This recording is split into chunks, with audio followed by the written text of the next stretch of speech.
주 예수 그리스도여, 주님께서 적은 무리여 무서워 말라. 너희 아버지께서 그 나라를 너희에게 주시기를 기뻐하시느니라 라고 말씀하셨으니 참으로 감사합니다. 주께서 이 땅을 가벼이 걸으셨고 사람들에게 관용과 친절을 베푸셨으며 소외된 자들과 어려움에 부닥친 자들을 헌신적으로 보살피셨고 원수들까지 사랑하사 그들을 위해 생명을 버리셨으니 참으로 감사합니다. 부족함이 없는 삶, 넉넉한 삶, 이것이 우리에게 가능한 삶이라고 믿기에 참으로 감사합니다. 하나님 아버지의 넉넉함과 그분이 주 예수님을 통해 부어주신 충만한 삶이 주님 안에 있는 게 너무나 분명합니다. 주께서 같은 사랑을, 같은 삶을, 같은 기쁨을, 같은 능력을 우리에게 약속하셨으니 참으로 감사합니다. 주님, 오늘 우리에게 가만히 다가오셔서 우리의 방어막을 뚫고 우리의 염려와 근심을 지나 우리의 영혼의 문을 살며시 열고 주의 말씀으로 말씀하소서. 주께서 이렇게 하실 줄 믿으며 지금 이렇게 하시기를 기다립니다.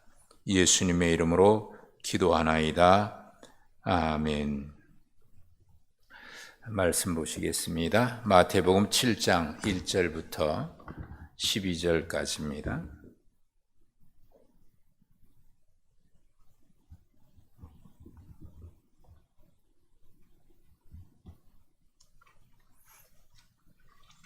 마태복음 7장 1절부터 12절.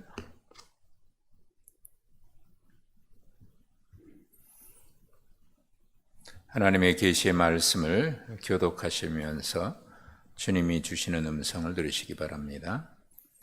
비판을 받지 아니하려거든 비판하지 말라.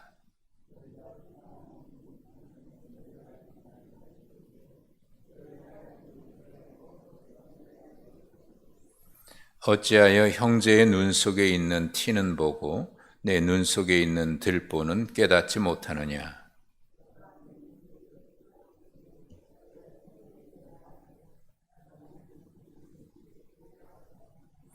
외식하는 자여, 먼저 내 눈 속에서 들보를 빼어라. 그 후에야 밝히 보고 형제의 눈 속에서 티를 빼리라.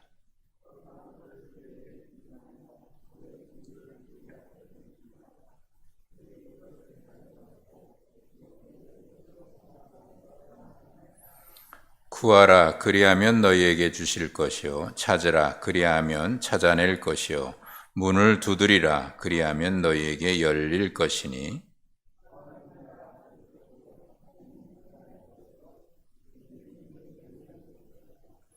너희 중에 누가 아들이 떡을 달라 하는데 돌을 주며 너희가 악한 자라도 좋은 것으로 자식에게 줄 알거든. 하물며 하늘에 계신 너희 아버지께서 구하는 자에게 좋은 것으로 주시지 않겠느냐?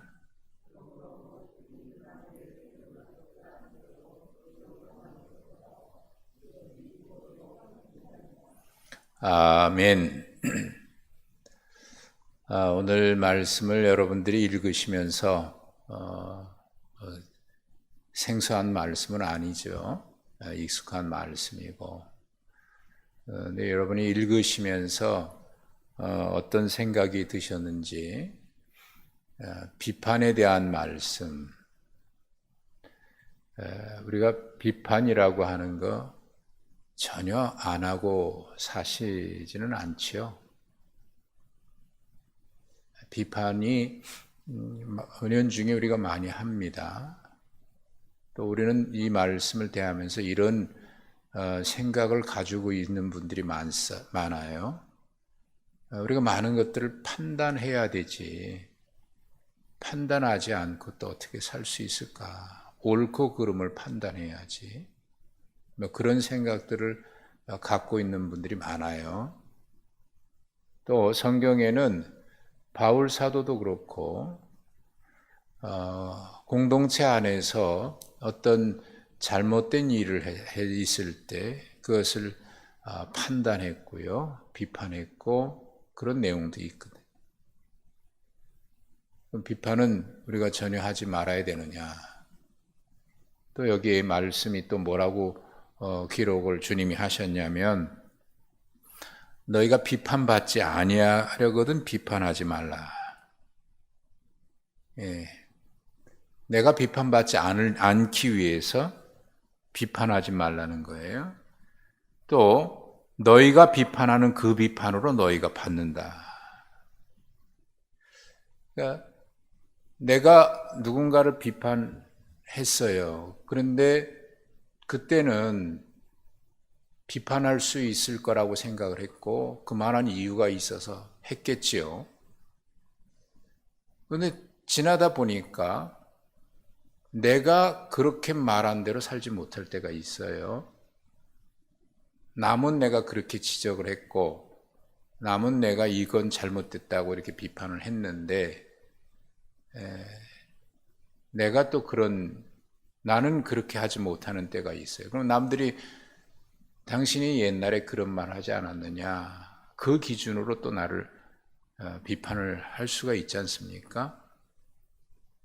요즘 우리가 사회에서 너무 이런 걸 보다 보니까 우리 자녀들이나 젊은 세대에게 올바른 가치관을 가질 수 있도록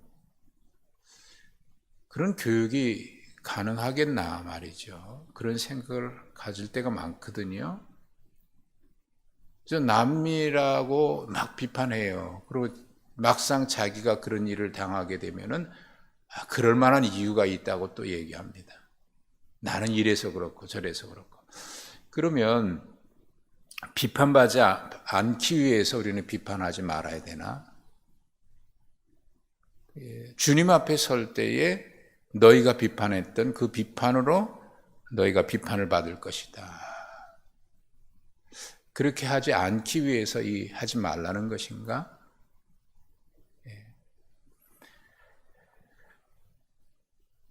그리고 뒤에 12절 말씀에 남에게 대접받지, 우리가 황금률이라고 보통 얘기하잖아요.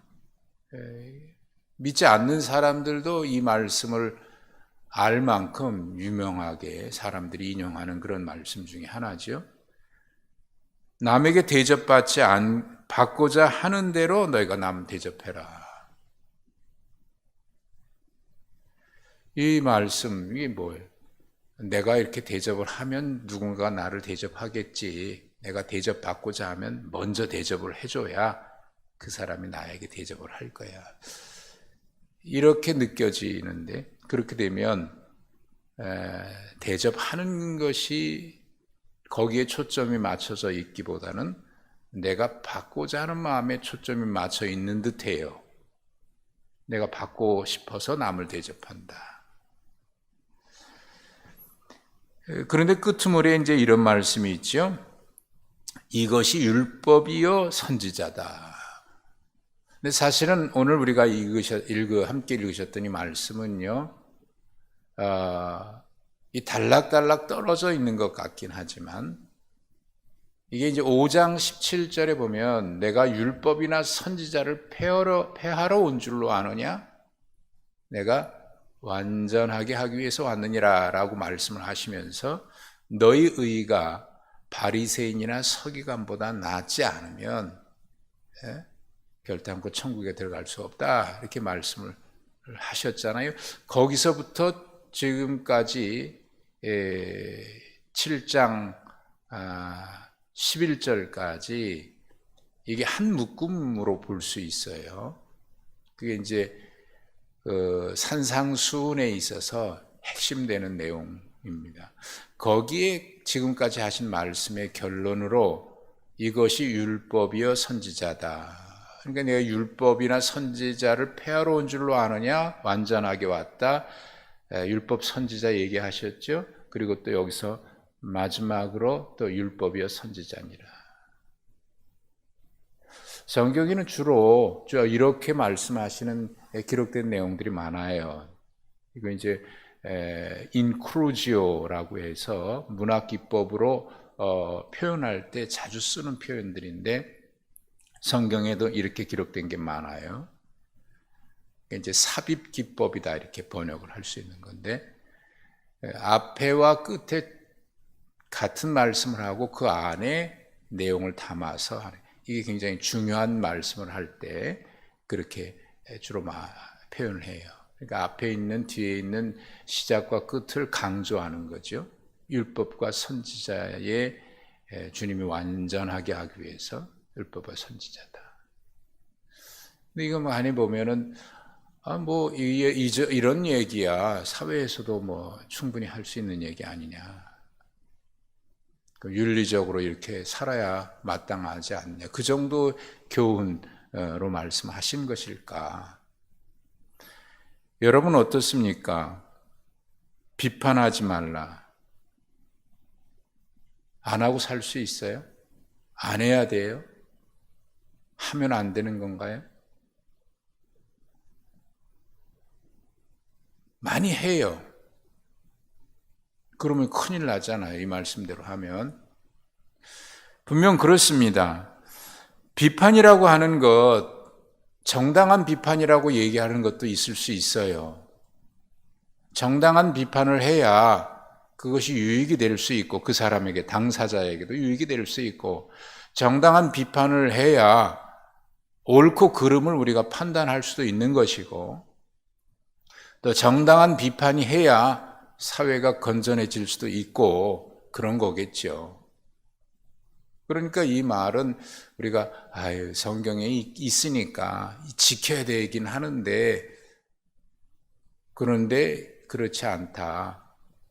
그러면 성경의 모든 말씀이 지켜야 되긴 하는데 그렇지 못하다라고 얘기하면 성경의 모든 말씀은 우리가 다 안 지키게 돼요. 자, 이 얘기는요. 5절에 보면 이렇게 말씀을 하고 있죠. 3절에 있는 말씀은 뭐냐면 형제의 눈에 있는 티는 보면서 내 눈에 있는 들보는 보지 못하느냐. 그러니까 티는요 사실 보일까 말까 하는 거예요. 근데 들보는 기둥이잖아요. 건물의 기둥이잖아요. 그게 내 눈에 있다는 거예요. 그래서 주님이 하신 말씀은 내 눈에서 들보를 먼저 빼라. 그러니까 이 얘기는 내가 내 눈에 있는 들보 빼내고 난 다음에는 비판해도 된다 그런 얘기인가요?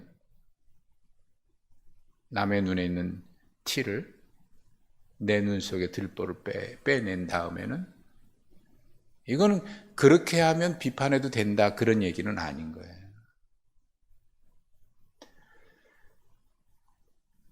예수님께서 마태복음 18장에 보면은 1만 달란트 빚진 자 이야기가 나와요. 그 1만 달란트 빚진 자는 평생 갚아도 갚을 수가 없어요.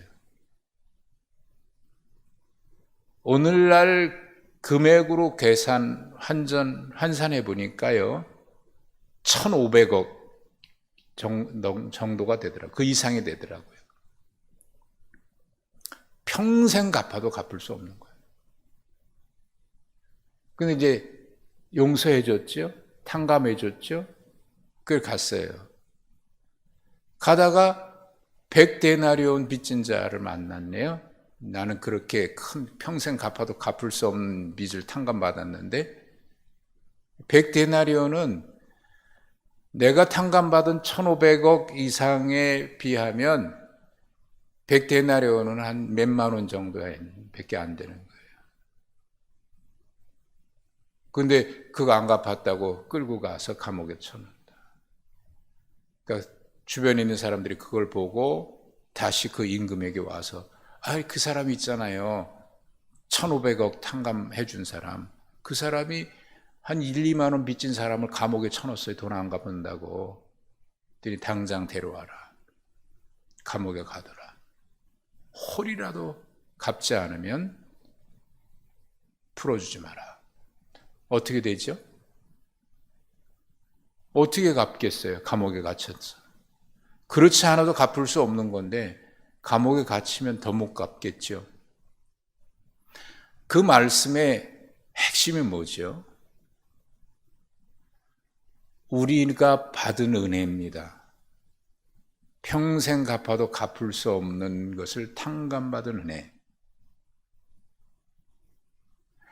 주님 앞에 우리가 받은 은총이 그런 은총이거든요. 그러니까 너희도 받은 대로 행하라는 거예요. 그러니까 주님의 말씀의 모든 기준은 여기서부터 시작합니다. 율법과 선지자 모든 기준은 여기서부터 우리가 그만한 은혜를 받았다. 감당할 수 없는 은혜를 받았다. 그러니까 우리가 신앙생활하면서 평생 잊지 말아야 될 것이 있는데 주님의 말씀이 이렇게 하라 그랬다 저렇게 하라 그랬다 주님의 말씀이 그렇습니다 라고 하는 그 말씀 기억하는 거 매우 중요하지요. 근데 그보다 더 중요한 게 있습니다. 내가 무슨 일을 해야 되나 하지 말아야 되는 것도 기억해야 합니다. 내가 받은 사명도 기억해야 되고 내가 무엇을 하는 게 옳을까 그것도 기억해야 됩니다. 그러나 그 모든 것 기억하기 전에 가장 먼저 기억해야 되는 게 있습니다. 은총입니다. 은총. 은혜의식. 하나님 앞에 은혜 받았다라고 하는 이 의식이 사라지면요. 하나의 윤리가 될 수 있고 하나의 율법이 될 수 있어요. 하나님 앞에 우리에게 가장 우리가 잊지 말아야 될 것 은혜의식이에요. 은혜의식. 이게 생명이고 이게 우리가 사는 거예요. 산 이유가 여기 있어요. 그러니까 우리가 여러분 지식이 나쁜 것 아니잖아요. 그런데 모든 걸 너무 지식으로 판단하면 안 돼요. 선악과가 있고 생명나무가 있잖아요. 선악과를 마귀가 유혹할 때 이건 지식이다. 그래서 네가 선과 악을 판단할 수 있고 하나님처럼 높아진다. 근데 그 옆에 생명나무가 있죠. 우리는 생명나무를 사랑해야지 너무 지식으로. 그래서 뒤에 보면 거룩한 것을 개에게 주지 말고 진주를 돼지에게 주지 마라 그래요. 이 거룩한 것은 뭐고 진주는 뭘까요? 사실 이 말씀이 왜 이렇게 같이 여기에 나열되어 있는 것일까요? 앞에 비판도 정당한 비판이라고 할 수 있는 것들이 있습니다. 정당한 비판이고 유익한 비판이라고 말할 수 있는 것도 있어요. 우리에게 전혀 없는 건 아니에요. 그런데 그것도 예를 들어서 이게 정당한 비판이고 유익한 비판이고 긍정적인 비판이라고 하십시다.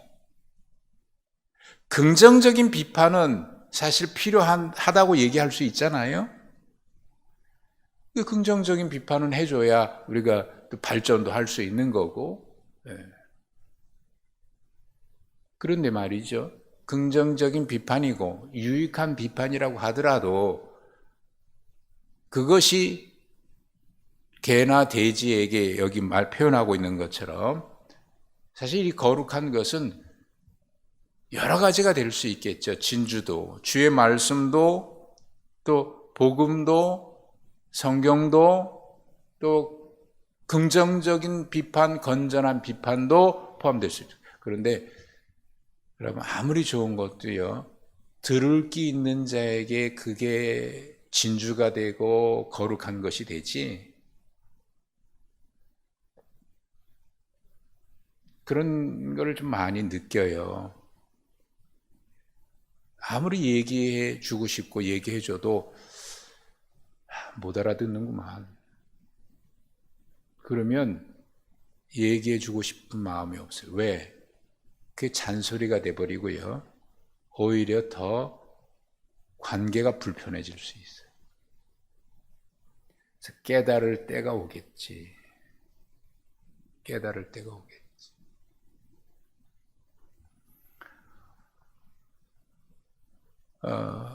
어느 분이 그런 얘기 하더라고요. 목사님 목회하면서 그분은 이제 결혼을 안 한 여자 교역자인데 제가 가정을 가져보지 않고 자식을 낳아보지 않으니까 교인들의 심정을 어떻게 다 알겠어요.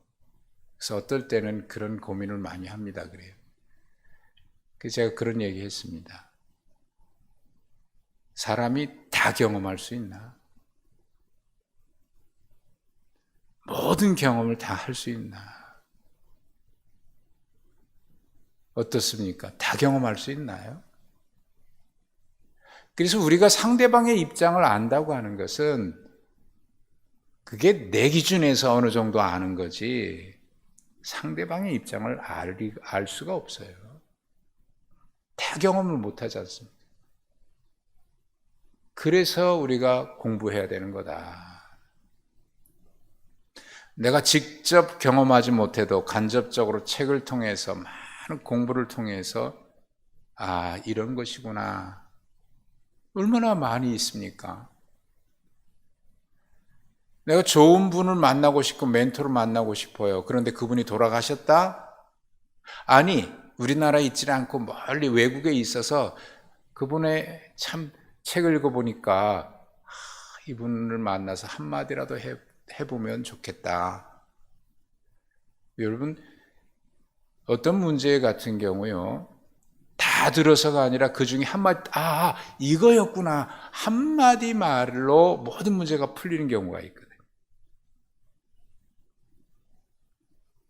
그래, 맞아, 그거야. 그 한마디가 풀리질 않아서 풀리지 않아요.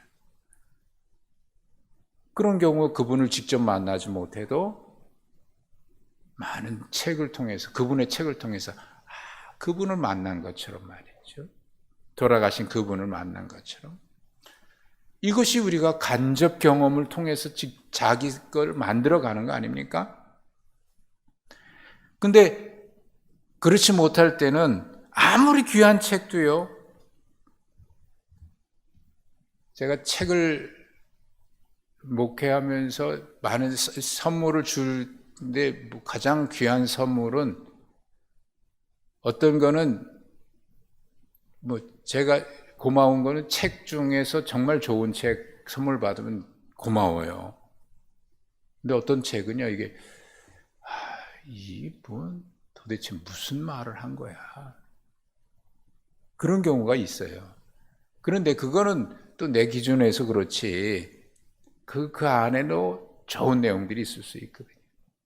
근데 아무리 좋은 책도 그걸 모르는 아이에게, 우리 손자에게 이 성경이 얼마나 귀합니까? 너 이거 읽어라 그러면 걔가 읽을 수 있겠어요? 성경의 재미난 이야기를 들려주면 성경에 재미난 이야기가 있네. 그리고 자기가 그걸 사모하게 되는 거지. 그러니 아무리 좋은 것도 모르면 그것이 진주가 될 수 없고 거룩한 것이 될 수 없는 거예요. 이 비판 얘기에서 가장 중요한 것은 이겁니다. 비판은 건전한 비판할 수 있어요. 그런데 중요한 건 뭐예요? 내가 비판할 때 많은 경우 내가 판단자가 돼버려요.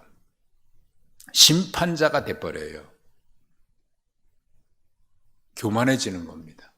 나는 심판할 수 있는 자격이 있다고 생각하고 비판할 만한 자격이 있다고 생각하는 판단자가 돼버리는 거예요. 그걸 주님 말씀하시는 거예요. 너희 판단한 그대로 판단을 받으리라.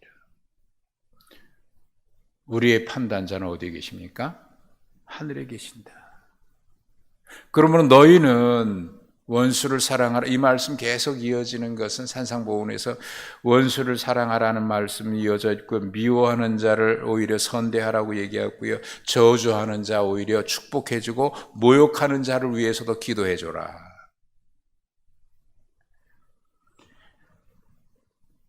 그리고 구하라, 찾으라, 두드리라, 이 기도문이 있거든요. 주님이 기도에 대한 말씀을 하거든요. 이 기도는 뭐예요? 우리가 하나님 앞에 구하고 찾고 두드리라. 인내를 가지고 끝까지 두드리고 찾고 포기하지 말아라. 이 말씀 많은 경우 이렇게 강조가 되는데, 그러나 핵심은 어디에 있습니까? 11절이거든요. 너희가 악해도 자식에게 좋은 거 주잖아. 하물며 하늘 아버지께서 구하는 자에게 좋은 거 주시지 않겠느냐? 이 얘기 뭐예요? 아까 말씀드렸던 것처럼 우리가 가장 먼저 기억해야 되는 의식이 뭐냐면 은혜의식이거든요. 내가 이만한 사랑 받았는데 그 은혜 받았으니 너희도 흘러보내라는 거거든요. 1만 달란트 탕감 받았으니 너희가 이 은혜 감당할 수 없는 은혜 받았으니 너희도 그 은혜 가지고 살라는 거거든요. 그 하나님이 어떤 분이냐? 구하는 자에게 좋은 거 주신다. 여러분, 우리 힘으로 안 되는 것들은 많이 있잖아요. 특별히 용서하는 문제 같은 경우 안 되는 게 많아요. 감당이 안 돼요. 어떨 때는 이게 평생 잊혀지지 않는 경우가 있어요. 그런데 여러분, 우리가 구하는 거 주님 앞에 그 문제 구할 수 있잖아요. 그러니까 구하고 찾고 두드리라고 하는 것은 우리가 세상적인 기준, 물질적인 기준을 얘기하는 게 아니라 좋은 것을 주시지 않겠느냐 할 때 그 좋은 것은요, 우리가 볼 때 좋은 것이 아니라 하나님이 좋으신 거예요. 하나님이 좋은 걸 우리에게 주시는 거예요. 그 좋은 것 중에는 우리 힘으로 감당할 수 없는 거 왜 구하지 않습니까? 주님, 내가 그렇게 살고 싶은데 내 힘으로 안 됩니다. 그거 왜 구하지 않습니까? 그거는 안 구하고 우리가 구하는 건 내게 좋은 것만 구합니까? 정말 구하는 거는요, 그런 거는 안 구해도 하나님이 주셔요.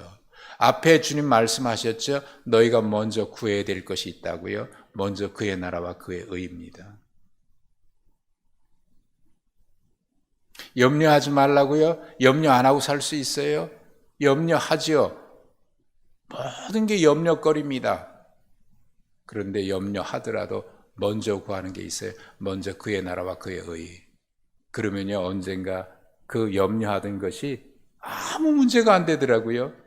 염려했는데 그 문제가 언젠가부터 염려가 안 됐어요. 해결됐나? 해결되지 않았어요. 근데 염려가 안 돼요. 이제부터는 염려가 안 돼요. 언젠가부터. 먼저 그의 나라와 의를 구하다 보니까 그 문제도 하나님이 해결해 주셨어요. 좋은 것은 이겁니다.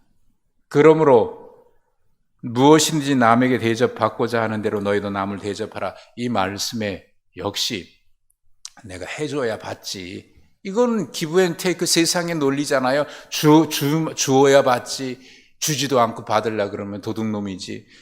예, 나도 줘야 뭔가 받는 거지. 그저 받기만 하면 되나? 그럼 받으려면 먼저 주어라. 먼저 베풀어라. 이 정도 얘기입니까? 이 얘기가 아니에요. 이것도 역시 같은 기준에 하나님의 은혜, 하나님의 은혜, 한량없는 은혜, 한량없는 사랑, 한량없는 축복, 이거 받은 거거든요. 받았으니 은혜도요, 물결 같아서 은혜가 고이면 썩어요. 욕심이 돼서 썩어요. 은혜는 물과 같아서 흘러오면 흘러보내는 겁니다. 그러면 끊임없이 은혜가 흘러요. 끊임없이. 사랑도 그렇고 모든 것도. 왜? 하나님은 우리에게 그렇게 은혜를 베푸셨거든요. 이 아침에 우리가 주님 앞에 구하는 문제도요, 주님 앞에 가만히 생각해 보세요. 저는 요즘 기도하는 언젠가부터 제 기도가 하나님 뭐 해주세요, 뭐 해주세요, 주세요라고 하는 기도가 거의 없어요. 그저 감사합니다. 이것밖에 없어요. 그저 감사해요. 모든 게 감사해요. 물론 하나님 이런 문제 어떻게 합니까? 이렇게 기도하는 것도 없는 건 아니지만 그런데 그런 기도는 거의 없어요. 그저 감사합니다. 주님의 은혜에 대한 감사가 항상 넘쳐요. 말씀 속에서도 그렇고.